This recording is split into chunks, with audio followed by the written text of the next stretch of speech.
Missy Bane is a board-certified health coach and functional diagnostic nutritional practitioner. She helps people age healthy by creating a custom plan to fit their individual lifestyle habits, genetics, and goals. Individual blueprints are designed together to include nutrition, movement, supplements, sleep, hormone health, libido, energy, detoxification, and gut health. Each of these areas support healing opportunities as well as long-term health. She strongly believes that taking control of your health means taking control of your life. So welcome, Missy. Thanks for having me. So I just known you recently, but it sounds like you've got a story about ill health that led you down all this. So before we talk about detox and fasting, let's hear about you. Yeah, so I feel like most of us do, right? A lot of people that come to functional medicine have something that they've sort of figured out on their own. So the short of the kind of long story of mine is I was basically constipated for about 15 years after I had my first child. And every year I'd go to the doctor and say, everything's good, but I'm constipated. And every year he'd give me a laxative or give me something else to try. And about the year 15 mark, I just was frustrated. I went in, I said, you know what? I don't feel well. I don't have energy. I can't really work out. I'm kind of getting depressed. And when he tried to write me a prescription for an antidepressant for my constipation issues, I kind of flipped out and I said, you know what? I'm done. I'm going to figure this out on my own. I had a rock bottom about 3 months later. So everything kind of came swirling in around me. And that's when I started looking at food and I started ordering shakes and supplements and reading books and doing all these things and realized that I had a gluten and dairy sensitivity. And so when I took out the frosted flakes with my milk in the morning and the bagels and all the other things that I was eating every day and put in a shake, I was like, well, the shake is a miracle. And then I was like, well, wait a minute. Yes, it's good, but it's really what I was taking out of my diet. And so that led me down a road of, you know, why aren't we hearing about this? Why do we not know about this? And I started sharing it with people around me. I started healing my body, and my weight shifted, my everything in my life shifted, and I just started sharing it. And then I eventually found functional diagnostic nutrition. You know, I knew I wanted to help people, but I wanted sort of that diagnostic tool to be able to really understand what's going on with blood work and you know, and more functional deep dive a little bit. So that's sort of me in a nutshell. And that was, you know, 10 years ago. And Oh, okay. That's quite a while ago. Yeah. So Right always on. Yeah. learning. Yeah.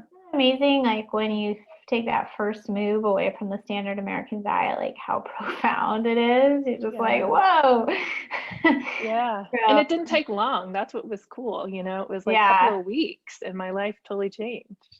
So yeah. I remember when I was in school and having a lot of gut issues, I just kind of ate the regular diet, so I couldn't equate like what was making me off. So I just kept eating everything, you know, because I was like, I don't know, you know, but then later when you find it certain foods, it's like very eye-opening. So yeah, definitely. Awesome. So yeah, we kind of read, sorry, someone's at my door, so my dogs are crying. So we read your bio and you kind of help people from a well-rounded perspective. What I wanted to focus in on was detox and fasting. Let's start with fasting. I'm a fan of fasting, but I don't think I'm as knowledgeable as you on, you know, the benefits and how to get people into it. So share why you're so passionate about it. Yeah. Well, you know, there's kind of two components. It's my own personal component, but it's also what I've seen with clients. You know, so fasting was super fascinating to me because I was one of those people that never really wanted to eat as soon as I got up anyway. So my body sort of told me it wanted to fast a little longer in the morning. And I started reading the work of Dr. Jason Fung, who's a nephrologist in Canada. And he's all about, you know, fasting, intermittent fasting, long-term fasting for diabetic patients in his clinic. And it's just profound. Like you read one of his books and you just can't not try it. You know, you can't not think about it. And so the science is just there and it makes sense. So, you know, when I work with clients, so for me, I saw a real shift in sort of ironically, I didn't realize I knew I had issues around food until I started fasting. And when the first time I went like 16 or 18 hours fasting, I felt like I could, rule the world. Like it was just this overwhelming, empowering feeling that I can't explain it. And then kind of looking back from that point, realized how attached I was to food and how it kind of consumed me. So that's another, another conversation. So that part for me was really profound. But what I've seen with clients, I worked in a medical concierge practice doing their nutrition consulting for about 4 months. And by the time I got there, they were sort of backlogged. So I saw about 80 patients within a 3-month period, just a 1-hour consult. And I talked about intermittent fasting with them. And probably, 40% were like, I really don't want to eat in the morning. I just know I need to grab something before I run out the door. And then I could see sort of what happened with them in a really short period of time, just by taking, 8 or 10 hour fast while they're sleeping overnight to 12 to 14 hours, and what it did to not only their weight, their energy, but also their labs, because we did pretty in-depth labs at that practice. And so here's the visual that I sort of like to give people as sort of motivation to at least consider it, even if it's not something that you're like, I've tried it, I don't like it, I don't like the way my body responds to it. Or if you're like, yeah, I might want to consider it, here's a visual that I like to kind of give people. So when we sleep at night, we're fasted, right? Hopefully that's at least 8 hours. I always recommend to try to, stop eating at least 3 hours before you go to bed, because digestion is a really, complicated process that our body has to divert a lot of resources to. So if we can kind of, kick that a little earlier in the evening and give it some time to get through those processes, when we sleep and the body is detoxing and doing all these wonderful healing and repair things that it does while we're sleeping, we get up and we continue that fast, that detox, repair, and healing just continues. And so I like to kind of just share that, because I know a lot of people will get in the habit of, eating right before bed, having some ice cream or a snack, and then eating as soon as they wake up in the morning, because that's sort of what we've been told, right? To eat every few hours. And it's just kind of something that's been out there for years. So, but when we're not eating and that healing and repair can continue, it's doing so many therapeutic things in our bodies. And so add on a morning workout, fasted workout, you're just even accentuating all of those wonderful things. So when we eat, the body releases blood sugar into the bloodstream, and that goes right into the cell. Insulin is released by the pancreas, and that insulin pushes the blood sugar into the cell for energy. And so let's say we eat our breakfast, that blood sugar and insulin is released, we get that little boost, right? We feel that energy boost from it. And we go another couple of hours and we eat again, we get another blood sugar and insulin hit, we go a couple hours, and we've been told to eat every few hours. Totally. But what happens is, does the body really need that blood sugar for energy? Or did it have enough energy from that breakfast that we ate, right? And so by kind of delaying that time between eating and letting the body use that energy, it can then go through all of that energy that we've consumed in the way of food. And the body is really smart. It'll say, okay, I've used all that energy that she gave me from that food that she ate. I'm out of it. What do I do? Well, we all have fat stores, right? That our body can kind of go to, tap into for that energy. And it's a much more efficient use of energy to tap into fat. Right? I love how excited you're getting. I do. I get so excited. Yeah, it's so true. And I just want to comment on, yeah, we're totally fed, no pun intended, that, we have to eat breakfast, we have to eat often. When I first got into paleo eating and stuff, I definitely believed that and like bought into that. And I was like definitely a frequent eater. My blood sugar wasn't ideal. It's just probably like when you may take yourself back 10 years, I was probably, similar to, it's like I knew some, but not everything. And then when I was experimenting with fasting, I thought, oh, it's making me like a little mental, and maybe I'm too focused on my weight now. And maybe it's bad for me because I'm a woman. I had all these like, arguments, which you could probably walk us through some of the like barriers that can happen. But what was I going to say? But then I've told a story that I almost like accidentally started getting into fasting, basically like when I was going through my marital separation. I just wasn't hungry, and I was just drinking a ton of water. I wasn't eating as much, not the right way you want to start fasting, but I was amazed sort of how good I felt in the midst of a very difficult time. And your body was telling you that, right? You were stressed and your body was saying, I can't handle the food right now. Probably. Interesting. Yeah. And kind of like when we're sick, and our body says, no, I can't deal with the food. Right. I'm taking care of her over here with the stress or with the illness, the sickness. And we don't want you shoving food in your mouth every 2 hours. So I really saw the benefits, and it sort of, whereas before I don't know if I would have pushed myself through kind of the little discomfort of a new routine. I was like, wow, this is really good. And then when I started to have my appetite back and stuff, at least the meal spacing and the late breakfast, like I often don't eat till like 11. It really just stuck with me, and I feel like it helps me just be at like a really managed weight, which is great. And just kind of better energy. So especially as we move into the holidays coming up here, where there can be so much overeating, and then how do you feel, right? You feel bloated, you're gaining weight, you don't feel good about yourself.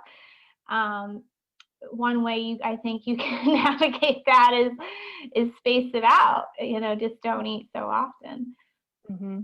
Yeah, and if you think about ancestrally, we were not made to eat all day. We were made to feast and famine, so when we were living in a cave, we might have a period of feasting where food was plentiful, but we might be stuck in the cave for months on end without food. Well, hopefully not months on end, but for a time without food.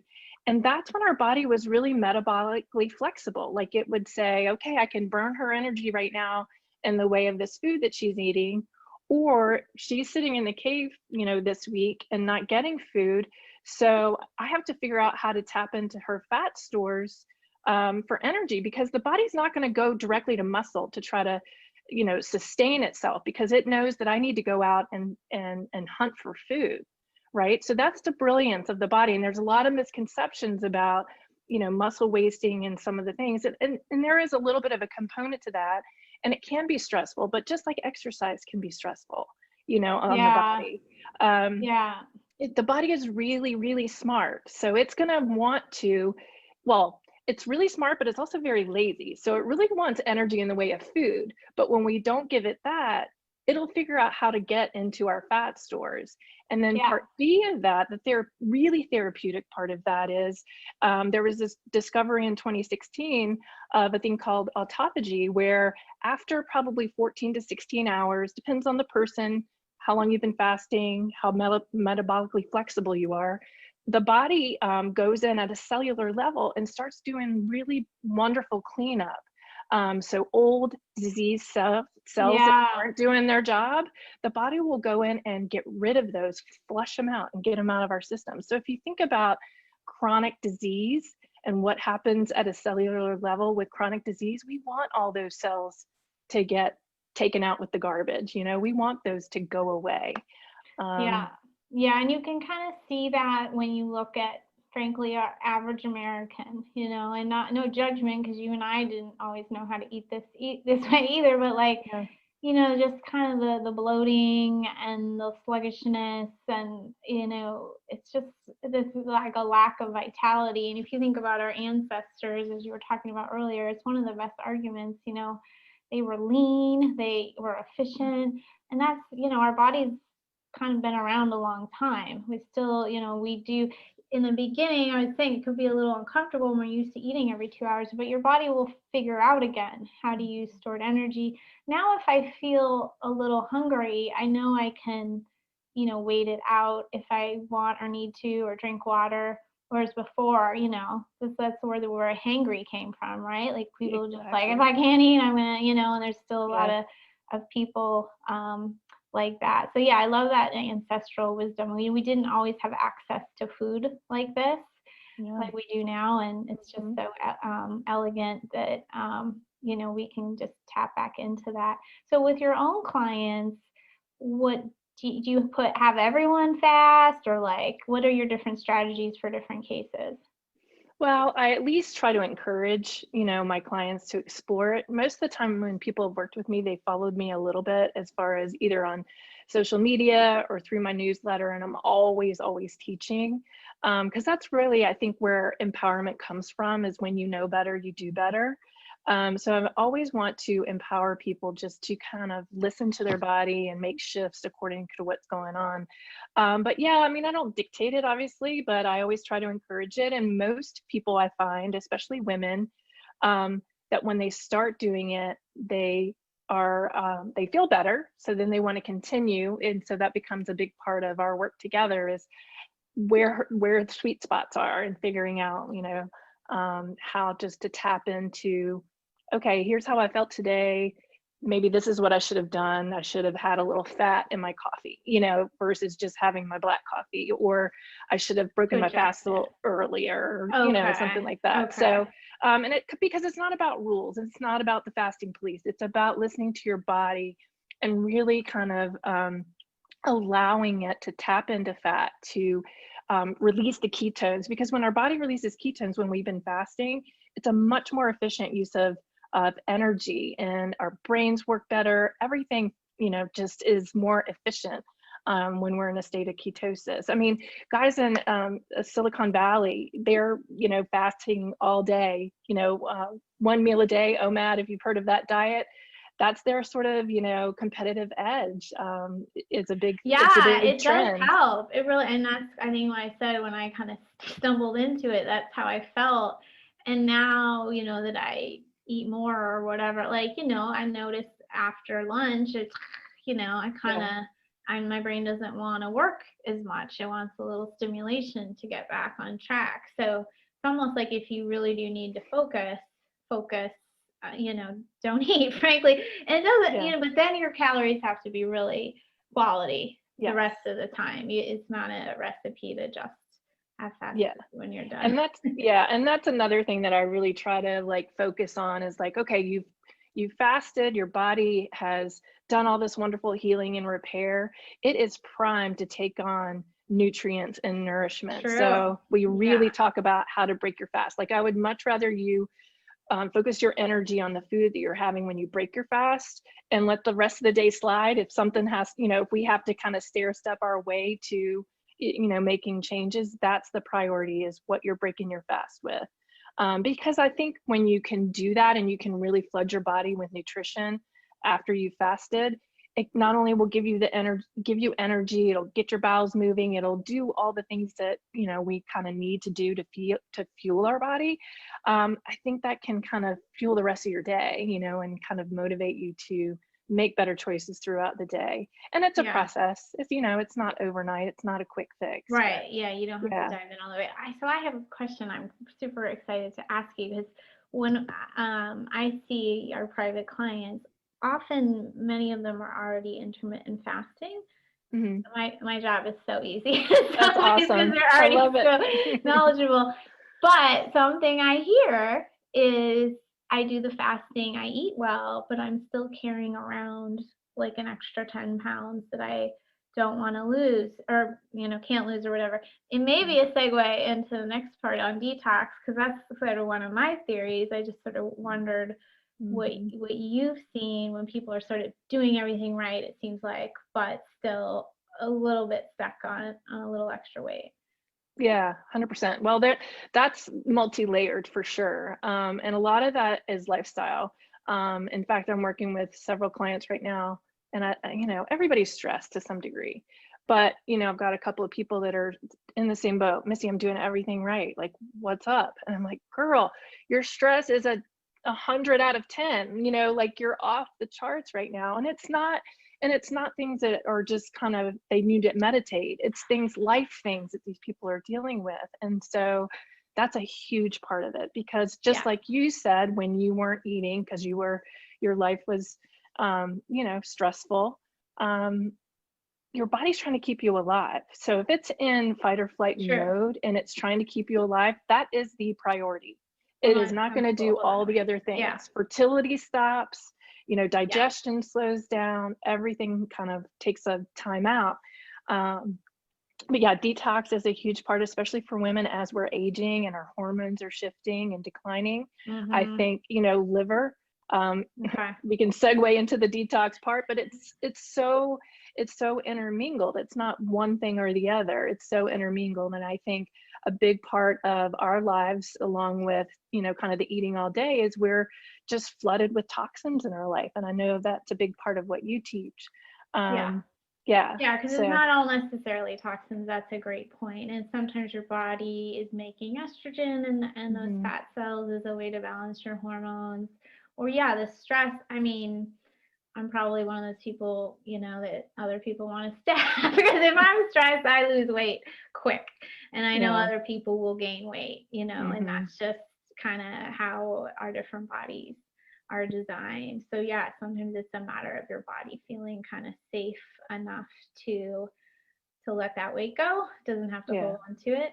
This is a great question that came on the Q&A, kind of related. So she said that she's read that keto is not so great for women, especially women with Hashimoto's. What's your take on this? Keto? Yeah, I mean, I think keto 24/7 is a bad idea for women. And then there's a lot of people that disagree with me on that. What I like to teach women is sort of more like a cyclical keto. I don't think especially as we age and hormones are declining, we need carbohydrates for hormones, for our brain. But I don't think we need the level of carbohydrates that that many of us have sort of grown accustomed to. And I do believe if you're still cycling, it's really great to cycle in and out of ketosis based on where you are in your cycle.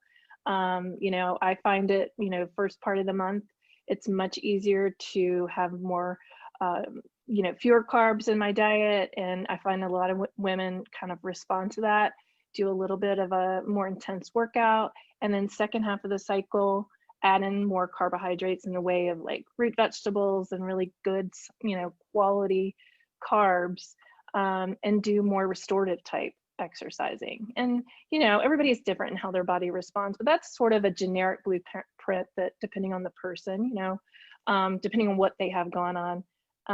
But yeah, I think keto 24/7, all the time for women is really, really hard. I think psychologically it's hard, emotionally it's hard, but also, for a lot of other reasons, I think it can be really, really difficult. But again, that's sort of another tool to put in the toolbox. Are we going to fast, 18 hours a day, every day? No, you're going to listen to your body and kind of see how it responds day to day. If you haven't slept, you probably don't want to fast as much. If you haven't slept, maybe you need a few more carbs to kind of keep you going. And sometimes it's really about shifting where you're getting your macros. So a little bit higher fat, higher proteining in the morning, shift your carbs to evening. It's just really kind of playing with it. And one thing that I've been finding a lot too, myself included, is there's a lot of food sensitivities out there that people just aren't realizing are going on in their bodies. And when our body is reacting to a food, it creates inflammation. And we know that inflammation can make our body hold on to weight. And so that's kind of a big piece of it as well. So there's a lot of people that have the gluten and dairy sensitivities that, don't really want to go through the pain and the hassle of trying to experiment with, maybe problematic foods, but it really is important to kind of put that in the mix of things that could be a culprit. If your body is saying, I'm holding on to this weight because she's in danger. And that's what inflammation is. Inflammation is like cortisol. It's like that fight or flight response. It's danger. And so the body is going to hold on to that weight. Right. I really liked how you talked about the cyclical and in and out and listening to your body, because I think that rigidity and health is like Mm-hmm. no good, and yeah, I just was, it's funny. I shared on Instagram, I hit my head on Sunday. I had a little concussion and I just was eating and eating and eating. And I was like, I guess this is it. And then I got my period. I'm like, oh, this is actually what was going on. I just, I really want carbs right then. Yeah. But yeah, I think when my period passes, then I'm ready to be lean. I'm ready to kind of go into another mode and exercise more. Alyssa Vitti, Mm-hmm. I remember she's a nice book on all that called Women Code, about kind of cycling. And the person asked about Hashimoto's too. There's some issues with caloric restriction and Hashimoto's. And like reverse T3, but I think everybody's kind of different on that too. Like I have very, very borderline Hashimoto's, like pretty controlled. Again, I don't have a problem with it. And you don't have to go like full bore. You could just, have a late breakfast or an early dinner, or just less snacking. I mean, I think people go sometimes to, again, the extreme. They're like, you're asking me to eat 2 meals a day within 8 hours. No, you don't have to do that. Right. Especially if it's not a fit for you. But if you are, a snacker or whatever. And brain inflammation is another one where, if your brain's really inflamed, it wants some sugar. It's not, maybe doesn't want to go keto right away. That's going to be, 6 months out, that transition. So it is kind of case by case. So awesome. And do you have some resources on your site about, like, if people kind of have more questions about fasting? Do you have blogs or anything? I have lots of blogs. Yeah. Okay. MissyBane.com. I have lots and lots of blogs, more than you probably want to read. Okay. And I also do a complimentary like strategy session, because at the end of the day, I just want to help people kind of get going in the right direction. Right. And even if it's not a fit for us to work together, I have so many resources, people like you, other practitioners in my back pocket that I love to kind of connect people to.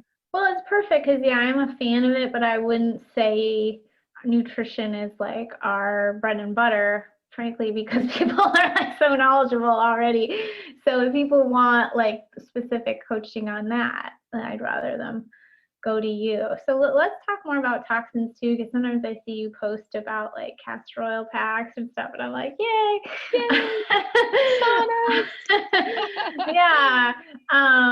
How'd you get into all that in your journey, and sort of just tell us more about like why you think it's important, that kind of thing? Yeah. Well, my liver's been screaming for a really long time. I'm one of those people that I walk through the mall and the Yankee Candle store makes my brain explode, or I get in an Uber and, the freshener in there is like, making me really sick to my stomach. Just a lot of classic sort of like liver congestion kind of stuff in my life, and I think a lot of it, I was constipated for 15 years. That means I had toxins backed up, I would poop once a week, I had my body was toxic, and so I think it's just probably a lot of residual from that, and the fact that I really like to drink wine too. But I do manage, and so that's a big part of it. Like, I do like to drink wine, so when I do that, I'm really loving on my liver and making sure I'm doing the things that I need to do. I think I've seen you post about that too. Yeah, and that's pretty case by case. My brain has been through so much. Alcohol is trouble for me, and sometimes I still try, but it's barely worse. It's barely worse than the next day. Yeah. But we're all kind of different, I have friends in the health space who can drink more, and we all just have a different profile and history.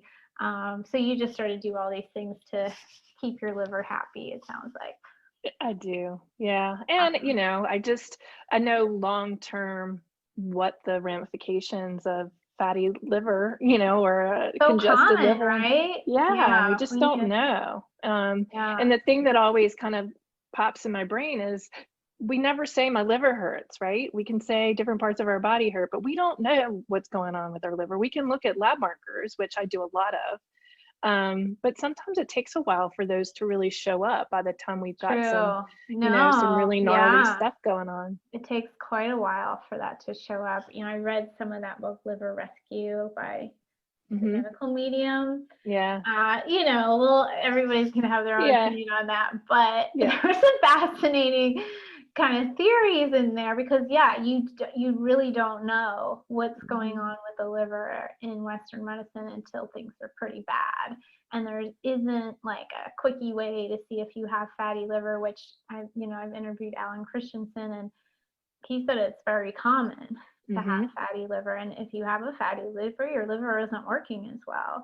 And some of that's overeating and eating carbs, but there's other factors as well. So I just say you got to live up on your liver because you don't know what's going on in there. But you know that maybe you were drinking wine, maybe you're constipated for 15 years. Everybody, because we test people for toxins, everybody's got toxins inside of them, every single person. And what's fascinating is, again, our clients are very clean living, and still some of them are quite high. It's just the way their body is unable to cope. So just constantly live up on that liver. Any like thing you're especially into right now, or maybe some technique that like is less known that you want to share with our audience? Well, I know it was kind of being touted as a fad, but I love me some celery juice. I did read that. I did read that too, and that really wasn't the reason. I had already started drinking it, and I was like, well, let me just see. I feel really good when I drink my celery juice when I break my fast with celery juice, and I don't really know why. I think part of it is probably hydration. Maybe part of it is, just the sort of like, intestinal flush that I get from it. It's not always extreme by any means, but it definitely kind of, I can feel a difference, like as far as my bowels feel really good after I do it. Yeah, I honestly, it goes right through me. I cannot. Oh, does it? Oh God, okay. Yeah. But maybe I get used to it. But yeah, like different opinions on medical medium, but I think he's got some interesting theories in there, and some people do feel good on celery juice. So I'd just say give it a try. And I think if you don't want to go full bore, like you could water it down first. Or just have a little bit. Just do a shot. Yeah. Or just do a rather little bit. than like 12 ounces. Celery juice or whatever. Okay, good to know you're a fan of that. We got a few other questions that came in and I think are good. So, well, this just kind of speaks to what I just said. She's saying that what about when she's craving carbs and salt and chocolate during certain parts of the cycle? It seems like my magnesium has helped her a lot. So that is definitely one. And I'll notice if I'm feeling some magnesium deficiency around my cycle, I'll start getting more leg cramps and stuff. So you can, hit it harder. Really, you should hit it every day, but sometimes I hit it harder around my period. Any other tips for kind of hormonal cravings, Missy? Yeah, just find some things that are, healthy treats. So one of my latest treats is Cacao Bliss. Do you know Cacao Bliss? I know that brand, but is it like a pudding or what is it? No, it's like a hot chocolate powder, but it's got turmeric and some other really good nutrients in it. Nice. And literally, I make it at night and put it in a mug, and it's just so cozy. And sometimes during the day, like after I break my fast, if I'm like I can feel myself feeling munchy, I'll make the mug of that and just kind of sip on it because it feels kind of like a treat. There's some other stuff that I've been doing lately that I'm really loving. I posted this a couple of weeks ago. You take a can of coconut milk, like a BPA free can, stick it in the freezer, 30 minutes for pudding, 40 minutes for like mousse. You stick it in like a Cuisinart or blender with you can do cacao powder. I do like a protein powder, a little sea salt, a little vanilla, and whip it. And oh my gosh, it's so good. And so that's a really yummy, like fatty, delicious, satisfying kind of treat. And I just put them in little bowls and stick them in the fridge and can eat on it for like a week or so. Nice. Yeah. So good. You can do that with like chia too. I just posted on Instagram Yeah. my hot cocoa recipe, which is like 2 tablespoons full coconut cream, about a half teaspoon cocoa, a teaspoon honey, drop of peppermint oil if you want, and hot water. And I think that's it. So Yeah. super easy. You know, does it have a little sweetness? Yeah, but I mean, some people will say, oh, you put honey in it. And it's like, okay, fine. If you don't want to put honey, don't Enjoy have your it. honey. It's okay Go for crazy. me. So it works Yeah, for so me. I think find something that just sort of satisfies you and satiates you and kind of takes away that, like, I don't have to go head dive into the Halloween, bucket that my kids brought home, Yeah, that's a great Um, tip. Yeah, and we just are about to publish our holiday guide, and we've got like some gingerbread power balls in there. I mean, fat is satiating, so that can help. And having a little salt isn't the worst. But just is it like a bag of potato chips, or is it like some salted chocolate, or just something small? So yeah, I think we deserve sweets Yeah. in our life. Yeah. It's just like what kind of sweets or what Yeah. kind of salty things. Yeah, exactly. And then if you don't want to make something, my go-to is I like those, what are they called? The dairy-free chocolate chips. Not Life Like is Good. carrot chips or just some other one? Is it Life is Good? I always call it the brand the wrong name. They're dairy-free chocolate chips, and I'll grab a scoop of, we can't do peanut butter here, but I'll do a scoop of sun butter and then literally put like some chocolate chips on a spoon and then just, Oh yeah, that can be a nice. I know. Don't do peanut butter. I'm not a fan of that.